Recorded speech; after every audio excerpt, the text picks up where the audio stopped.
और हरियाणा में आपको बता दें 70,000 से ज्यादा पंचायत प्रतिनिधियों को पद और गोपनीयता की शपथ दिलाई गई। इसमें पंच, सरपंच, जिला परिषद और ब्लॉक समिति के मेंबर शामिल रहे।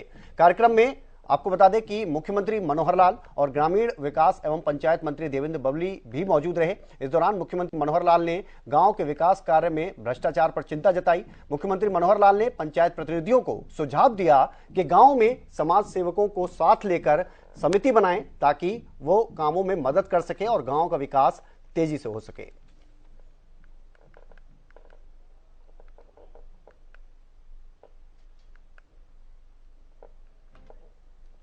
मुख्यमंत्री मनोहर लाल ने आपको बता दें कि नवनिर्वाचित जितने भी सदस्य हैं उन सभी को बधाई दी और इस मौके पर उन्होंने बताया कि किस तरह से गांव के विकास के लिए सरकार की तरफ से कदम उठाए गए हैं। इस पंचायत चुनाव में क्या कुछ अलग रहा, मुख्यमंत्री मनोहर लाल ने बताया कि महिलाओं की भागीदारी सुनिश्चित की गई। इसके अलावा कई ऐसे कदम उठाए गए जिससे कि गांव की अगर बात की जाए ग्राम पंचायतों की, उनकी आय का स्रोत और ज्यादा आगे बढ़ाया जा सके।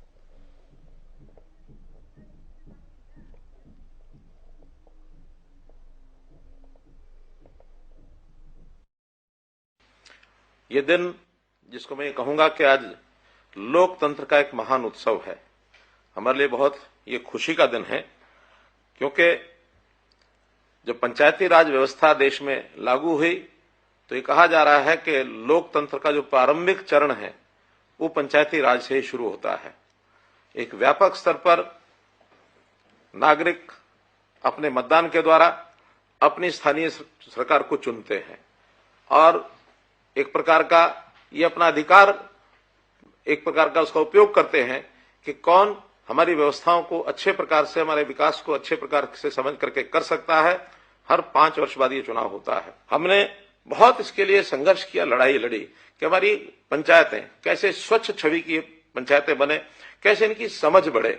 आपको ध्यान है कि 2015 में हमने एक पंचायती राज अधिनियम में अपने यहाँ संशोधन किया था और उसके अंदर ये कहा था कि सर्वोच्च यानी जनहित की के अंदर काम करने वाली जो सरकार हो वो स्वच्छ छवि की हो, पढ़ी लिखी हो। और पढ़े लिखे होने का जो प्रावधान था इसको बहुत लोगों ने चैलेंज भी दिया और चैलेंज को आखिर सुप्रीम कोर्ट तक ये लड़ाई हमको लड़नी पड़ी और सुप्रीम कोर्ट ने न केवल हमारे उस नियम को वैध ठहराया बल्कि दूसरे राज्यों को भी सलाह दे डाली कि हरियाणा के प्रकार से अन्य राज्य भी इस पथ पर अगर चलेंगे तो स्वच्छ प्रशासन देने में हमको बहुत बड़ा लाभ होगा।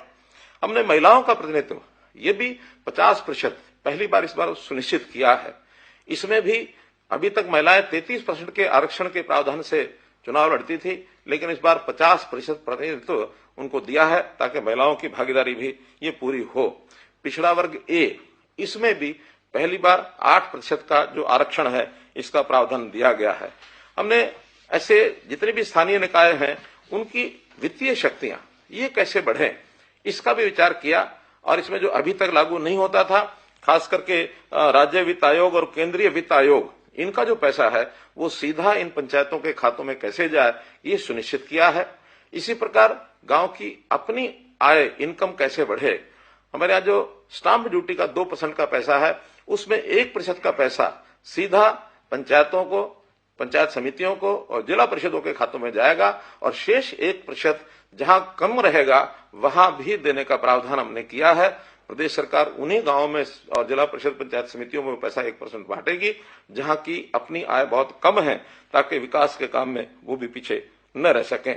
आप सभी आए हुए नवनिर्वाचित पंचों, सरपंचों, ब्लॉक समिति सदस्यों व जिला परिषद पार्षदों को आपकी जीत की बहुत बहुत बधाई देता हूं। जनता ने आप सभी को भरोसा किया और इस पद के साथ साथ आप पर विश्वास करके आपके ग्राम वासियों ने आपको एक महत्वपूर्ण जिम्मेवारी दी है। मुझे पूरा विश्वास है कि आप इस जिम्मेवारी को पूरा करने में पूरी तरह से सक्षम हैं। मुझे पूरा भरोसा है आप अपनी प्राथमिकता को सिर्फ शिक्षा, स्वास्थ्य, बिजली, पानी, सड़क तक सीमित न रखकर चौमुखी विकास तक ले जाएंगे।